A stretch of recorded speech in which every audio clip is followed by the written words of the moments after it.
한 주 기업 뉴스 리뷰 주간 기업 기상도입니다. 코로나19 걱정이 태산입니다. 올해 경제 성장률이 0%가 될 수 있다는 전망도 나오죠. 하지만 환자가 늘어도 완치도 늘어납니다. 총력 방역, 총력 부양으로 극복할 수 있다고 믿고 기업 기상도 출발합니다. 먼저 승합차 호출 서비스 타다입니다. 검찰은 불법이라며 기소했지만 법원 판단은 무죄였습니다. 승합차 빌려주며 기사도 알선하는 게 렌터카냐 불법 콜택시냐가 관건이었죠. 이용자로선 콜택시 같지만 그 방식이 법에 저촉되느냐가 문제였는데요. 1심 법원 결론은 렌터카란 겁니다.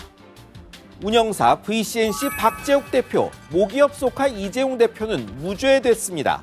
이 대표는 SNS에 타다는 무죄다, 혁신은 미래다 이렇게 썼습니다.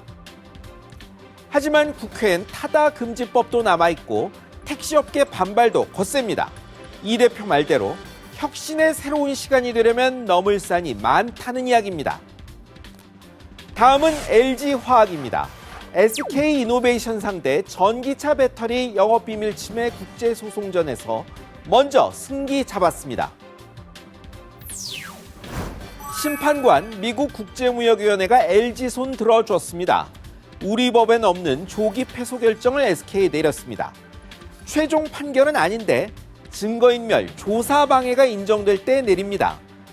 SK가 증거와 관련해 문제 있는 행동했다고 본 건데 최종 판결도 이대로면 SK는 배터리나 부품, 소재까지 미국에 들여올 수 없습니다.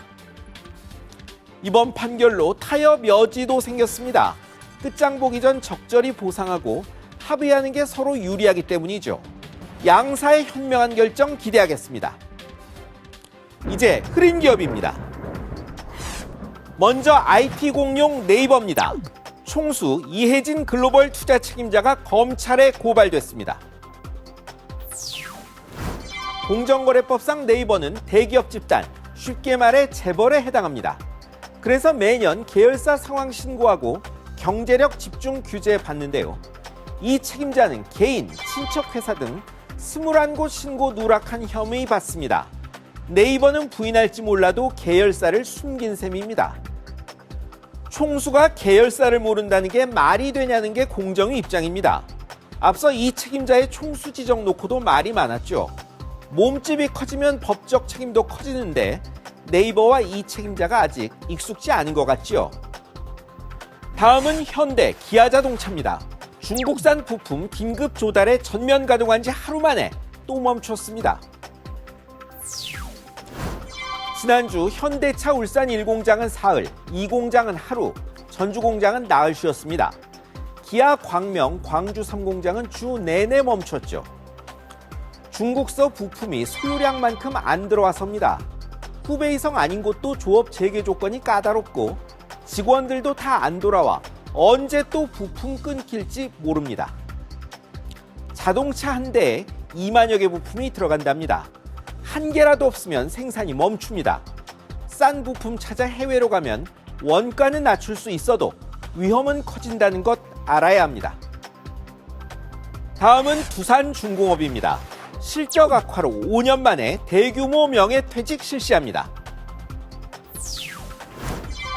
발전시장 침체 때문입니다.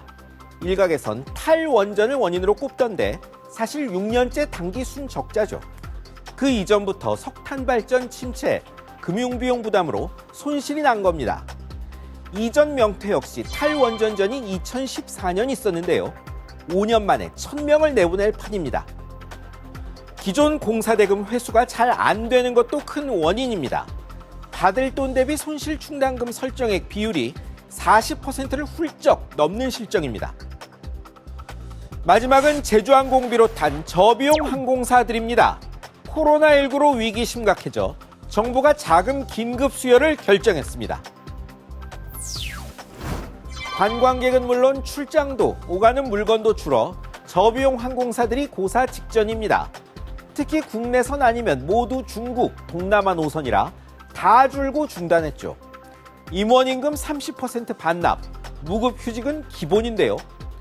정부가 최대 3천억 원 지원하고 공항 사용료 납부도 미뤄주기로 했습니다.